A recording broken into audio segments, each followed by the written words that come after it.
Mirá qué fácil. Ríos, no, países, perdón, del continente asiático. Países del continente asiático comenzando ya. No se entendió nada, che. Adelante, Silvia. Sobre 9. En 30 segundos, sin repetir y sin soplar, filósofos de la A a la Z. Enio, Plauto, Quinto, Nervio, Catón, Epos, Barrón, Antes, Livio, Macro, Rufo, Curcio, Percio, Flaco, Plinio, Celio, Helio, Sófocles, Cicerón, Virgilio, Horacio, Sócrates, Tácito, Alceo, Zapote, Pión, Zenofio, Don Tales, Numio, Anaxarco, Anaxágoras, Anaxímenes.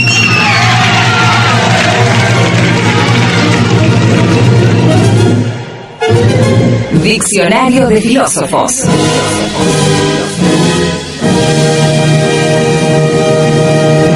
Claramente con N vamos a hablar de Nietzsche. ¿De quién vamos a hablar si no? Es el programa nietzscheano por excelencia de la radio mundial. Cualquiera, ¿no? Cualquiera, por ahí en Filipinas, ¿no? Alguien está haciendo un programa nietzscheano. Además, ¿qué consideramos un programa de radio? Un programa que se emita en una radio oficial, en una radio, digamos, comercial, aceptada. Digo, si hay alguien haciendo un programa de radio para su mamá o para sí mismo y es un programa nietzscheano, ¿por qué el nuestro es el único? Aparte, porque esa propensión a querer que siempre lo que hagamos sea lo único. Me voy a tomar un sorbo de agua, a ver si lo escuchan.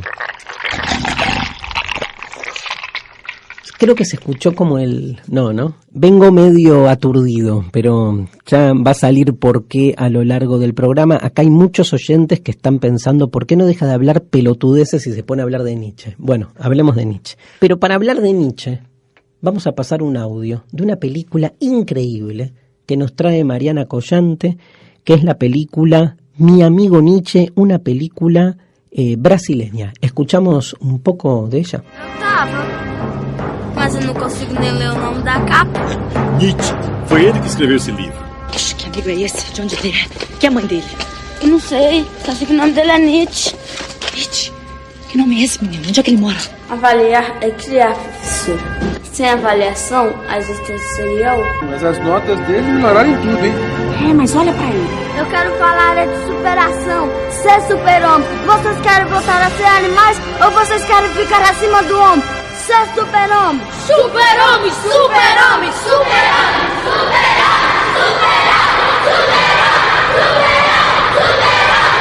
Ele não é mais um menino. Ele é uma dinamite. Superhombre. Tremendo. No sé si se entendió algo. Les paso a contar un poco la sinopsis. Es un cortometraje de Faustón da Silva. El protagonista de la película es un chico de 9 años que tiene dificultades con la lectura y su maestra lo aconseja leer todo lo que vea y le caiga en sus manos.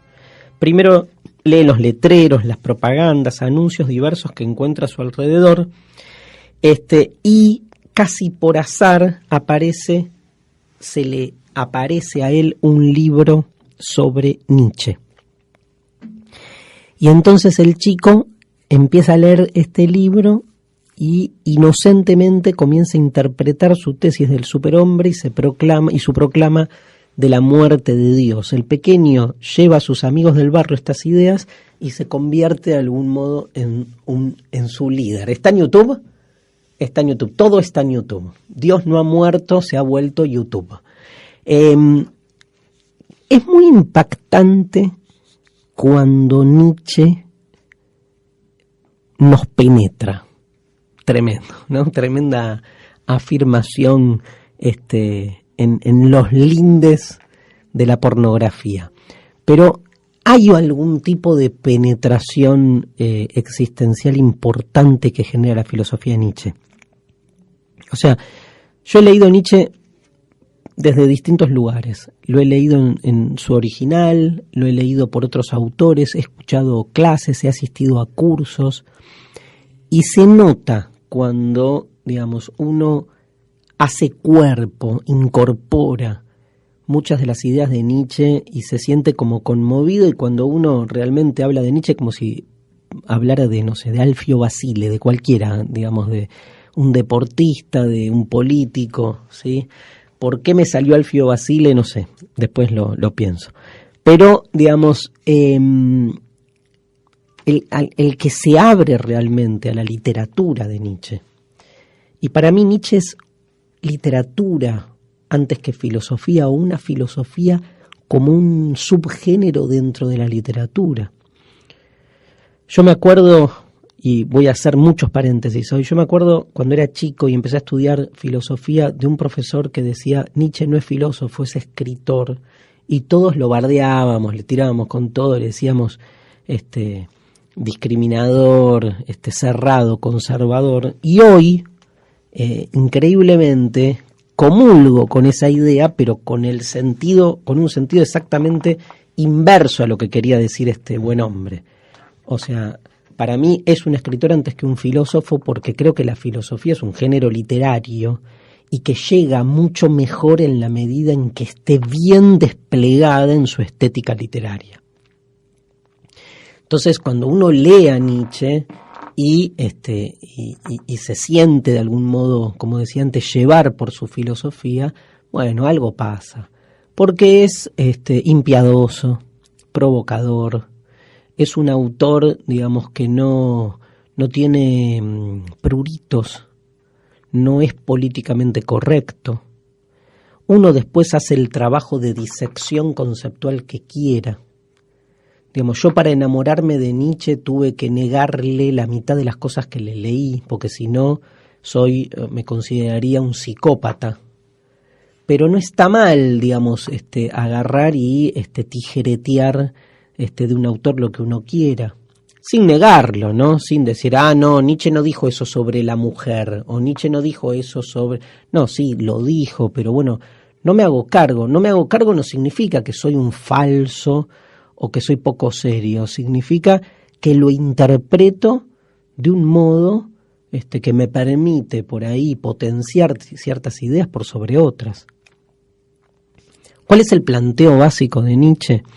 El planteo básico de Nietzsche es que toda la cultura en la que vivimos, digamos, se ha ido construyendo como una forma de salvataje frente a un sinsentido que igual no tiene resolución. Estamos como pedaleando sobre el vacío. Ese pedaleo sobre el vacío se llama cultura. Y esa cultura, para que funcione, se construyó como en grandes valores que, como grandes pilares, atraviesan la estructura de nuestra realidad. Pero entonces, como al mismo tiempo que creamos la ficción de lo estable, somos conscientes de que esos pilares están afirmados sobre la nada, o sea, que somos conscientes de la ficción que hemos creado para sentirnos salvos, tenemos que olvidar, tenemos que hacernos los idiotas, tenemos que dotar a esos grandes valores de una realidad objetiva, de una verdad, porque si no lo hacemos, entonces no funciona. El problema es que al hacerlo, o sea, al olvidar que en definitiva la verdad es una ficción, Dios es una metáfora, el bien y el mal en definitiva son lo mismo, al ir olvidando todas esas condiciones originarias de estos grandes valores, se nos provoca el deseo de querer entender entonces quién es ese Dios que ahora sí creo que está ahí arriba ordenándonos. Y entonces esa cultura humana a la que le tomó tanto trabajo hacerse la idiota para estar más tranquila, una vez que lo logra no hace otra cosa que autodestruirse, porque va en busca de conocer entonces esos grandes pilares ordenatorios que se supone que existen de manera independiente. Claro, cuando alcanzamos el verdadero saber que buscábamos sin parar, nos damos cuenta que en realidad todos esos grandes valores no son más que construcciones ficcionales que hemos olvidado. ¿Sí? ¿Se entendió? O sea, el trayecto es: necesitamos tranquilidad, creamos mitos, necesitamos olvidar que el mito es el mito, hacemos del mito una verdad. Una vez que la verdad es la verdad, no hacemos otra cosa que querer entender por qué esa verdad es como es, y finalmente entendemos que esa verdad es como es porque no es una verdad. O sea, el círculo vuelve, el eterno retorno de lo mismo, al punto de origen, que es entender que esa verdad que anhelamos en realidad no existe. Esto que provoca para las lecturas más conservadoras, incluso las más modernas, incluso las más utopistas, es de un nihilismo exasperante, porque no da aire. Después Nietzsche lo trabaja en la religión, en el arte, lo va trabajando, incluso lo trabaja en la política, no directamente. Lo va trabajando en las pequeñas cosas, en las búsquedas existenciales. Pero ese nihilismo exasperante, sin embargo, puede ser leído desde otro lugar. Puede ser leído como algo revolucionario. Y esto es tal vez, digamos, lo más interesante de una lectura que uno puede hacer de un pensamiento que, aunque nihilista, genere desde ese nihilismo una sensación libertaria. ¿Qué quiero decir? Digamos, lo voy a explicar con una de las metáforas por ahí más famosas que usa Nietzsche, que es la de la máscara, ¿no? Digamos, el hecho, voy por otro lado, perdón, hay un texto que es la Gaia Ciencia. Bueno, ¿qué leer de Nietzsche? La Gaia Ciencia, Ecce Homo, Más allá del bien y del mal. Así habló Zaratustra, un libro que está buenísimo, también Animarse lee, aunque se entienda poco. El Anticristo se lee bien, también. Sobre verdad y mentira en sentido extramoral es un pequeño texto que recomiendo leer también. La Gaia Ciencia está buenísima, aparte está llena de ideas sobre 1.000 millones de cosas y uno va por todos lados. Bueno, en la Gaia Ciencia, el parágrafo creo que 56 o 54 dice algo así como: finalmente me di cuenta que todo esto era un sueño y que no tenía otra posibilidad que seguir soñando. Seguir soñando sabiendo que esto es un sueño. Una manera muy interesante como de, digamos, quebrantar, ¿sí? Quebrar esa dicotomía de un mundo que se nos presenta blanco-negro, verdadero-falso, bueno-malo. Y en ese sentido, el impulso, la vocación nietzscheana es la de ser un espíritu libre que se asume contingente, que entiende que si todo puede ser de otra manera, porque en el fondo reina el sinsentido, de lo único que se trata es de escapar, salir, escapar, no dejarnos atrapar. ¿Cansado de tener problemas con los conceptos? ¿Cree que está repitiendo una idea sin analizarla? No sufra más. Darío Stanraiver es la solución. Demuele, desmonta, irrumpe. Deconstrucciones en Demasiado Humano. Hoy vamos a deconstruir una frase de esas frases remanidas que circulan por todos lados y que todos de algún modo suponemos y convocamos como una frase incuestionable que dice lo siguiente: todo lo que hacemos es para ser felices. O sea, la idea de que el ser humano está regido, direccionado por la búsqueda de felicidad. Claramente esto nos coloca en un lugar interesante, ya que se supone que aquel que no cree en la felicidad, entonces no sería un humano, o tendría problemas, o estaría un poquito enfermito.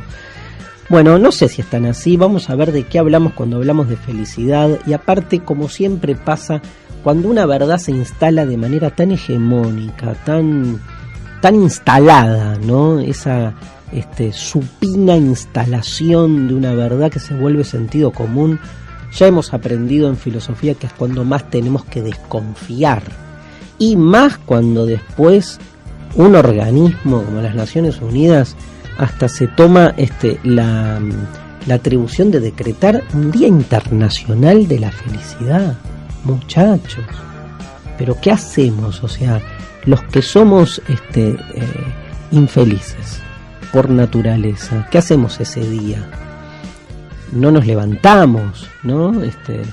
Es como, digamos, como el Día de los Enamorados para el que está solo, ¿no? Bueno, pero ¿qué se esconde detrás de eso y de qué felicidad hablamos? Escuchamos este primer audio que nos elaboró Mariana Collante sobre el Día de la Felicidad. Hoy, 20 de marzo, se celebra alrededor de todo el mundo el primer Día Internacional de la Felicidad, una fecha establecida por la Asamblea General de las Naciones Unidas. Es un día que pretende recordar cada año que la búsqueda de la felicidad es un objetivo humano fundamental. La ONU invitó a todas las personas a celebrar de manera apropiada el Día Internacional de la Felicidad, mediante actividades educativas y de concienciación. La felicidad varía en cada persona, siendo el dinero, trabajo, salud, amor o prestigio social los principales factores para ser feliz. Aunque expertos afirman que la felicidad es una capacidad personal que hay que ejercitar todos los días y que se alcanza de forma plena al darse a los demás de manera altruista. En varios países celebraron el Día de la Felicidad regalando abrazos a desconocidos en la calle, fomentando los beneficios del contacto humano. Y en otros se les pidió a las personas medir su felicidad con una cinta métrica y explicar el porqué de ella. Been married to my lovely wife for 32 years. The best thing I ever did. Because I'm going to learn how to make some cupcakes today and eat them all. En una encuesta realizada el año pasado a 18,000 personas de todo el mundo, se obtuvo el resultado de que México ocupa el lugar número 3 entre los más felices del mundo, solo por debajo de Indonesia y la India. Y eso lo vemos todos los días, pero no nos damos cuenta. De hecho, México es de los países de habla hispana que más regalos compra en San Valentín, prueba de que deseamos compartir la felicidad. Cadena 3 Noticias, David Berrones.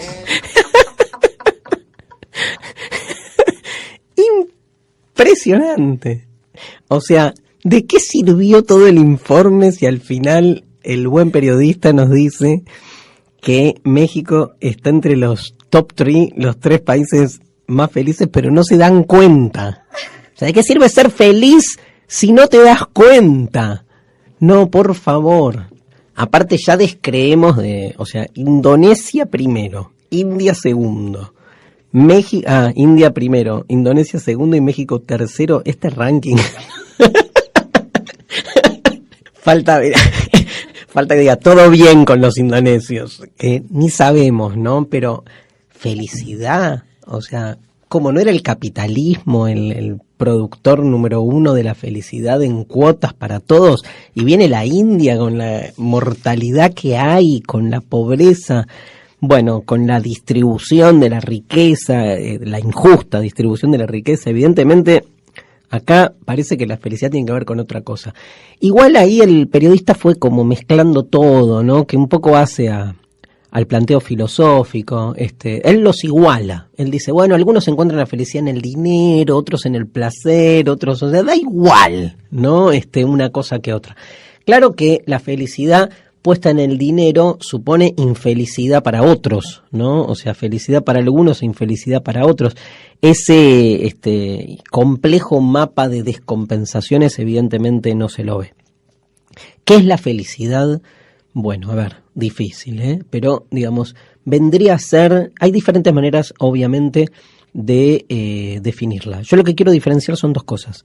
Por un lado, hay diferentes maneras de definirla y por otro lado hay diferentes maneras de hacer de la felicidad o de asociar la felicidad con un contenido concreto. Cuando decimos que la felicidad tiene que ver con el dinero, tiene que ver con el placer o tiene que ver con el deber, ahí estamos como encontrando un contenido sustantivo concreto a la felicidad. Pero a mí antes me interesa entender de qué se trata la felicidad, en términos formales, ¿qué es? ¿Qué tipo de...? ¿Cómo se la define? No cómo se la alcanza o a partir de qué materia sustantiva concreta se la alcanza. Yo qué sé, yo puedo decir, yo la felicidad la alcanzo con el amor, todo bien, pero definime qué es la felicidad. Y ahí está un poco la discusión, ¿no? Yo creo que a mí me cierra un poco, es una discusión que se da en los griegos, y que llega hasta hoy de algún modo, ¿no? Más allá de que hoy esté tan asociada a la felicidad al consumo, al dinero, a la posesión. Yo sé que muchos de ustedes me dirán, bueno, o sea, todos somos capitalistas, pero todos tenemos en claro que la felicidad no pasa por lo que poseemos. Bueno, sí, no es irónico, es como diciéndoles, bueno, pero estamos como ahí, yo qué sé, en el entre, ¿no? O sea, sabemos que no, pero no podemos tampoco prescindir. Es evidente igual, y se las doy, que cuando hablamos de felicidad es un concepto tan grande, tan amplio, pero no amplio, grande en el sentido de tan puesto tan arriba, que obviamente el dinero no alcanza, ¿no? Porque estamos pensando otra cosa. ¿En qué pensamos? A mí me gusta mucho la definición griega que hace de la felicidad, la asocia con la idea de realización. Vieron que la palabra realización viene de realidad, de real. O sea, alguien que se realiza es alguien que va encontrando de algún modo la posibilidad de desplegar, tiro otro término, su vocación, su propósito. Suena medio teológico, pero quítenle toda esa metafísica, porque ese propósito no significa que vengamos con algo adentro, una voz interior, de ahí viene vocación, ¿no? Que nos está diciendo, che, tenés que ser filósofo, o che, tenés que tener 5 hijos. Sino con, claramente, la vocación también es una construcción social. Pero bueno, hay una idea de que me puedo ir realizando a lo largo de la vida porque me doy ciertos proyectos que los puedo de algún modo alcanzar y no otros, yo qué sé. También está la mirada más escéptica, ¿no? De aquel que dice que la vida en realidad está hecha al revés, porque uno siempre tiene que elegir qué realiza y en esa elección, digamos, la posibilidad que uno termina eligiendo nos priva de las otras infinitas posibilidades que uno no elige. O sea, uno nunca va a ser feliz porque siempre cuando elige deja fuera lo que igual hubiese querido elegir. Eso es una asociación medio ingenua, ¿no? Pero está bueno también el argumento de la felicidad con la totalidad. La idea de que esa realización entonces alcanza finalmente un estado de plenitud. Yo asociaría la felicidad a la plenitud, la realización como plenitud, aunque parezca un juego de palabras, la ausencia de ausencia. ¿Se entiende? La ausencia de carencia. Pero bueno, ¿puede un ser humano alcanzar ese estado? Yo qué sé, la otra vez estaba charlando con mi vieja que me decía, mira Darío, para mí ser feliz es que no me rompan las pelotas. Y entonces aparece como otra lectura de la felicidad más ligada por ahí como Epicuro, ¿no? Lo pensaba a la imperturbabilidad del alma, ¿no? A la tranquilidad. O sea, al mismo tiempo, siendo seres carentes, que estamos en permanente búsqueda, bueno, la cosa es medio jodida, es medio insoportable, es pesado. Está bueno vivir, pero es pesado, es denso, trabajoso. Entonces, esta búsqueda como de cierta tranquilidad espiritual o imperturbabilidad es otra manera de pensar la felicidad. La autarquía, tercera manera de pensar la felicidad. ¿Qué es la autarquía? Es como la autodeterminación. O sea, yo soy feliz y soy libre si me autodetermino, ¿no? Que también tiene sus límites como concepción, pero es cierto que la independencia de algún modo, en definitiva, nos permite elegir el camino que uno cree que tiene que elegir por sí mismo y no está condicionado por elecciones de otros. La búsqueda de la felicidad siempre fue un problema. Aristóteles decía que el fin último del ser humano es ser feliz porque allí se realiza y que lo que define al ser humano, a diferencia del resto de las especies, es su capacidad de pensar, su capacidad racional. Por eso somos felices únicamente en la medida en que podemos ejercer nuestro pensamiento sin ningún tipo de perturbación. O sea, en la medida en que funcionemos racionalmente y nada esté obturando la libertad del pensamiento, por ejemplo, tener hambre, o por ejemplo, digamos, tener frío, o estar cansado. O sea, en la medida en que el pensamiento funciona autónomamente, seremos felices, porque estamos funcionando, entre comillas, ¿no? Como aquello para lo que vinimos a hacer, ¿no? Digo, un violín es feliz en la medida en que puede sonar sin ningún tipo de traba. Un ser humano es feliz en la medida en que funciona como ser humano. Esto es pensando. Por eso para Aristóteles toda la ética es una búsqueda de como de quitarle al pensamiento todos esos condicionamientos que lo molestan, ¿no? De despojarlo de las pasiones, de esos males que nos afectan, tipo enamorarnos, deprimirnos, angustiarnos. Pero bueno, digamos, Epicuro frente a esto sostiene que la felicidad tiene que ver con el placer, con la ausencia del dolor, marca una diferencia interesante. Es importante también pensar más modernamente la dicotomía entre una felicidad más ligada a lo ascético, a lo chiquito, ¿no? A esta cosa de yo soy feliz en mi casa, en mi barrio, con los propios, de la felicidad como desmesura, como exceso, de aquel que dice yo soy feliz cuando me voy de mi casa, de mi barrio, de los propios y me vuelvo un viajero del mundo teniendo experiencias por doquier. Dos extremos y como siempre en el medio de esos dos extremos, pendulando, oscilando, lo humano, demasiado humano. Titanes en el ring. Hoy, en Demasiado Humano, por este rincón, dicen que lo trae un angelito gordo que usa arco y flecha. Intenso, profundo, fraternal, materia de muchas obras artísticas. Con ustedes, el amor.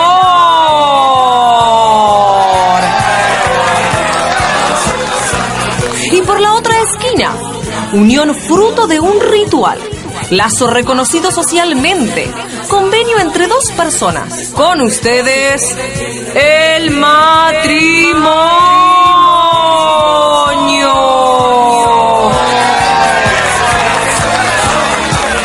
Se enfrentan hoy en Demasiado Humano, amor versus matrimonio.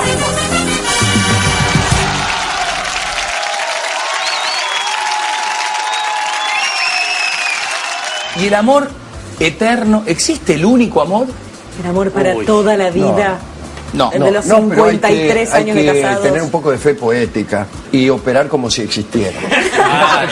¿Pero por qué eso? Porque todo el mundo piensa y se mete con ese pensamiento. Con el amor eterno. Con ese, el amor eterno y todo. Bueno, es religioso. Eso está bien, pero... Eso también es una hipocresía. Yo creo que estamos tratando de vivir algo que no existe. Incluso las instituciones están construidas alrededor de algo que no sucede. Claro. Entonces, juráis amar a esta mujer por todo lo que te resta. Tú sí, el tipo, sí, métale. rápido, que está la fiesta. Amarla y respetarla para todos toda la vida. Todos los que estamos ahí. Todos, la mina, el cura, los monaguillos. Sabemos que no va a suceder eso. Yo tengo un amigo. Que puede suceder. Tengo un amigo. Son las cosas más o menos. Pueden estar algunos años juntos y ser bastante felices, ser después buenos amigos. Todo eso puede suceder. Pero un amor eterno hasta que la muerte los separe, no va. Tengo un amigo mío. Y sin embargo, todos estamos ahí. Es una hipocresía. Llorando. Bueno, pero perdón, Ale, hay casos en los que sucede. Sus padres, por ejemplo. Yo no he conocido ninguno, pero podría llegar a ser. Si, por ejemplo, que la muerte los separe suficientemente rápido. Yo tengo un amigo mío. Fue impactante, digamos, el ejemplo, ¿no? De, en definitiva, el amor eterno dura en la medida en que dura poco, ¿no? Entonces, si la muerte los separa jóvenes a los enamorados, puede durar. Eso no es amor eterno. Pero bueno, siempre es bienvenido escuchar a Alejandro Dolina y cómo, digamos, puede trabajar estos grandes temas que tienen que ver con nuestros estados de ánimo tan cotidianos, tan inmediatos, tan inminentes, planteándolo desde un lugar diferente. Y Dolina es de los que yo creo que hace filosofía sin darse cuenta, o sí se da cuenta, ¿no? Pero por fuera del género, ¿no? Digamos, no necesariamente repitiendo por ahí los clichés de un género filosófico que te obliga a citar determinados autores o a plantear las preguntas desde lugares así como sabidos, ¿no? Repetitivos. Por eso lo incluimos, y es alguien que siempre ha trabajado la cuestión del amor, de su supuesta duración, de su relación con el matrimonio, y nos abre un poco a la polémica de hoy. Es una polémica que, digamos, hay algo del tono para mí que es interesante cuando hablamos de las limitaciones del amor. Yo creo que no es un tema festivo, aunque muchos siempre, cuando hablan del amor y de sus crisis y de sus problemas, no pueden sino caer en ese lugar medio humorístico o celebratorio, como quien se siente descubierto en sus razonamientos interiores, como en una complicidad que sí, ¿no? Algo pasaba recién en el fragmento de Pura Química donde estaba Dolina siendo entrevistado, que es como que todos se reían porque todos ¿cómo se dice? Todos como cómplices, complizadamente, sí, estoy tremendo, todos en una complicidad colectiva, Dios, estaban ahí como asumiendo que ese amor eterno en realidad no existe, pero todos estaban asumiendo como su propia mentira. Y esto muchas veces nos pasa, ¿no? Digamos, nuestra cultura trabaja así, digamos, construye conceptos, nos obliga a todos a ser parte de esos conceptos, a sostenerlos, a reproducirlos, pero al mismo tiempo nos permite la fisura para que casi esquizofrénicamente estemos escindidos con nosotros mismos, ¿sí?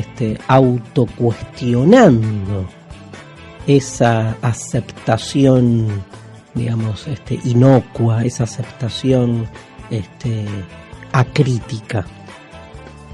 Y esa complicidad en los temas más cotidianos se da muchísimo más fuerte, y entonces es la reunión de amigos riéndose todos de la monogamia cuando todos tienen su propia pareja estable, con matrimonios en la mayoría de los casos formales y legales, o el grupo de chicas que se van también y salen una noche riéndose de la misma situación. Entonces, ¿por qué sostener ese dualismo? ¿No es más fácil directamente hacer explotar una idea de monogamia, de matrimonio, de amor eterno, de amor como posesión, de acuerdo entre pares que en realidad no está funcionando? Tal vez no, yo qué sé, tal vez nos gusta ser hipócritas y nos es mucho más excitante tener doble vidas, porque la verdad que, digamos, disolver y destruir la institución matrimonial como expresión de la monogamia, me parece que el problema es la monogamia, no el matrimonio, ¿no? Pero como expresión, si quieren, el matrimonio de esta unión formal y productiva entre pares, digamos, tal vez, decía, nos resulte más interesante estar como todo el tiempo traicionándola, ¿no? De manera oculta, que embarcarnos en una revolución de los vínculos que nos lleve a una sociedad donde por fuera de la monogamia se replantearían todas las relaciones sociales. Una transformación en los vínculos afectivos es una revolución política, no es problema de un diván o de un programa de panelistas hablando sobre el amor. Es algo mucho más profundo, tiene que ver con los hijos, tiene que ver con la especie, tiene que ver con el trabajo. Incluso los experimentos de familias que van intentando, no sé, una vida comunal o parejas que se abren o, digamos, construcciones familiares, digamos, que rompen la monogamia, no pueden desplegarse en una sociedad para la cual la monogamia se ha estructurado no solo en términos vinculares, sino en términos sociales e incluso institucionales y jurídicos. Porque, digamos, uno puede, si quiere, en su vida privada, hacer de su familia lo que quiera, pero sus hijos van a ir a un colegio donde la maestra le va a preguntar tu mamá, tu papá, digamos, y hay ahí ya como el preconcepto instalado de una familia monogámica, como si fuese no normal en términos de elección, sino normal en términos institucionales. Porque en el boletín está el nombre de la mamá y del papá, porque, digamos, la pelea, la resistencia en todo caso es mucho más profunda. Ojalá fuese una cosa de, si quieren, lo digo mal, perdón, ¿no? Pero más adolescente, entre comillas, de, digamos, mira, entre nosotros 7 decidimos que no haya monogamia. Ojalá, pero no es eso, lo que arrastra es mucho más. Lo cierto es que, filosóficamente hablando, se vuelve difícil sostener, digamos, la monogamia, digamos, como si fuese algo natural. No es natural, digo, ningún afecto es natural. El matrimonio monogámico es claramente una institución de la cultura que supone pros y contras. Es muy interesante una monogamia que busca trabajar sobre sí misma como pareja en múltiples exploraciones, todo bien. Pero está claro, digamos, que desde el punto de vista conceptual no hay ningún elemento, digamos, cuyo argumento sostenga la prioridad de la monogamia o del matrimonio monogámico por sobre otras formas de vinculación que no recaiga en una cuestión de sojuzgamiento, de ordenamiento, de productividad. Piénsenlo en términos de productividad. Tener una única pareja, tener hijos con esa pareja, digamos, es una forma también de dosificar las energías, ¿no? De distribuir la libido. Digamos, la apertura infinita de los vínculos implicaría, digamos, que uno, digamos, en todo caso le ponga mucha más energía al placer o a los afectos de lo que hoy realmente le dedica, ¿no? Porque justamente al estar concentrado ese espacio en el hogar, bueno, el resto de las energías va para el trabajo. Yo creo que, digamos, el futuro emancipado tiene que ver con estas cosas. Creo que hay 3 grandes elementos que para mí están hacia el futuro en ese lugar utópico de una comunidad que viene más libre. Una es la revolución de nuestra concepción del tiempo, otra es la revolución de nuestra forma de hablar, o sea, del lenguaje, y la tercera, no me cabe duda, es la revolución en nuestros vínculos. Bueno, seguramente no lo veremos, nos moriremos mucho antes, pero ojalá que el mundo se siga transformando por estos lados. Hacemos una pausa. Transgéneros. Podríamos ir juntos a Brasil, Katia. Atravesar las favelas en un microbús blindado y ver a asesinos de 8 años y a putitas que mueren de sida a los 13. Luego nos tumbaríamos en la playa con traficantes de drogas y proxenetas. Has debido de sufrir mucho. Katia, ¿sabes lo que dijo Nietzsche de Shakespeare? ¿Cuánto debió de sufrir para estar tan desesperado por hacer de bufón? ¿Reconocen de qué vamos a hablar? Yo creo que pocos. Igual creo que estamos hablando de alguien bastante reconocido en el mundo, por lo menos literario. Claramente hablamos de un escritor de ficción, aunque ha escrito no ficción también. Tiene un libro que me regalaron que se llama El mundo como un supermercado, pero que bueno, no, al lado de la ficción, la verdad que siga escribiendo ficción, que es muy bueno, muy resistido. Nosotros escuchamos un extracto de una adaptación cinematográfica de la que para mí sigue siendo su obra maestra.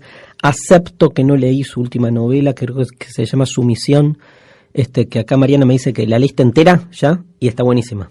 Perfecto. Y hablamos de Michel Houellebecq, que es un escritor francés. Y el extracto que escuchamos es de la novela Las partículas elementales. Yo me acuerdo cuando leí la reseña de Las partículas elementales, yo estaba en un momento muy particular en el que sigo estando, que es que hace rato que no puedo leer novelas. ¿Por qué? Porque la filosofía me pudrió el cerebro. Y entonces, si no leo filosofía, es como que todo, digamos, me resulta extraño. No lo digo desde un lugar ni jerárquico, nada, digo, es lo único que me concentra en la lectura. Pero siempre estoy leyendo los suplementos culturales, otro temazo, ese lo puede mostrar Mariana, el análisis de los suplementos culturales en transgéneros, con todas las polémicas que hay alrededor de ese género que es la crítica literaria, ¿no? Buscando alguna novela, no sé, que en su sinopsis me diga, bueno, así es como llegué, no me acuerdo quién la escribió, en alguno de los suplementos culturales de los diarios de Argentina, que hablaban de las partículas elementales como una novela que expresaba el espíritu de fin de siglo, ¿no? De algún modo la novela, para el que no la leyó o no la conoce de ningún modo, transcurre justamente atravesando el año 2000. Es parte de la novela el momento en que se llega al año 2000 y el cambio de siglo. Y leí en esa reseña, a veces las reseñas sirven, ¿no? Pero leí que el libro combinaba de algún modo un lenguaje de una novela, digamos, muy hiperrealista con una fuerte pretensión filosófica. Entonces dije, me encanta, ¿no? Es ese contraste, ese pastiche entre literatura de clase B con teología. Digo, yo el día que me muera me quiero llevar al cielo los 25 tomos de la Suma Teológica de Santo Tomás de Aquino con pornografía, ¿no? Eso va a ser esa va a ser esto sale, ¿no? Esto no se puede cortar, no importa. Las valijas, me dice. Mariana me hace la seña de las 2 valijas. Escúchame, me llevo el celular al cielo, no anda acá, va a andar en el cielo. Bueno, y Lebec tiene eso, pero en las partículas elementales tiene algo peor, que es que el 80% del libro transcurre bajo el género de el hiperrealismo soez, aparte, ¿no? Digamos, erótico. Tiene algo de pulp, ¿no? ¿Se escuchó la P? Tiene así acá, Gonzalo se pone loco con la ruptura de la P, digamos, pero tiene algo de pulp porque cuenta la historia de 2 hermanos, Michel y Bruno. Ahora voy a hablar un poco, pero termino la idea, que es que en un 80% cuenta la historia de 2 hermanos que la están pasando mal, y el 20 o menos % final es donde mete la filosofía. Pero hay un cambio de registro que a mí es lo que más me impactó del libro, es lo que me gusta de la literatura, es lo que me gusta de la música, lo que me gusta del cine. O sea, que todo venga desde un lugar, no solo en lo que se dice, sino en cómo se dice, y que de repente la cosa cambie, pero de plano. Y esto es lo que sucede en las partículas elementales. Cuenta la historia de Michel y Bruno, un ingeniero genetista y un profesor de letras de literatura del secundario, que ambos hermanos, con muchos problemas psicológicos, los 2 hijos de una hippie del Mayo francés, Lebec, que es un poco el emergente de la generación que odia, ¿no?, la proveniencia del Mayo francés, o sea que se rebelan contra ese 68 que ha condicionado negativamente su vida, entonces son muy escépticos. Muchos califican el Lebec de una especie de, así como de nihilismo de derecha, en algún sentido, porque, digamos, socialmente tiene como textos muy provocativos. Su misión habla del Islam, pero de una manera bastante crítica, ¿no?